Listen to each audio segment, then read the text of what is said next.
24/1/2026 ஸ்ரீ விசுவாவசு வருடம் தை மாதம் 10ஆம் தேதி சனிக்கிழமை. இன்றைய நாளிற்கான 12 ராசிகளுக்கான தினப்பலன்கள்.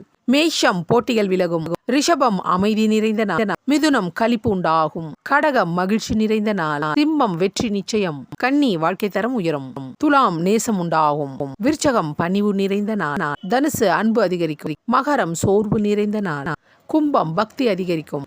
மீனம் சினத்தை கட்டுப்படுத்தும் நாள். சிம்மம் ராசிக்கு சந்திராஷ்டிரமம் இன்று காலை 10 மணி வரை உள்ளது. அதன் பிறகு கன்னி ராசிக்கு சந்திராஷ்டிரமம். சிம்மம் ராசி நேயர்களே, எந்த விதமான முக்கிய முடிவுகள் மேற்கொள்வதாக இருந்தால் இன்று காலை 10 மணிக்கு மேல் தாராளமாக செய்யலாம். அதேபோல் கன்னி ராசி அன்பர்களே, எந்த விதமான முக்கிய முடிவுகள் மேற்கொள்வதாக இருந்தால் இன்று காலை 10 மணிக்குள் செய்து முடித்து விடுங்கள். அதன் பிறகு உங்களுக்கு சந்திராஷ்டிரமம் ஏற்படுகின்றது. சந்திராஷ்டிரமம் வேளையில் யாரிடமும் வார்த்தையை விட்டு வம்பில் மாட்டிக்கொள்ளக்கூடாது. அமைதியை மட்டும் கடைபிடிக்க வேண்டும். சந்திராஷ்டிரமம் வேளையில் வீண் பிரச்சனை வருவதற்கு வாய்ப்பு. மறதி பொருட்கள் களவு போவதற்கு வாய்ப்புள்ளது. கவனம். சந்திராஷ்டிரமம் வேளையில் அமைதியை கடைபிடி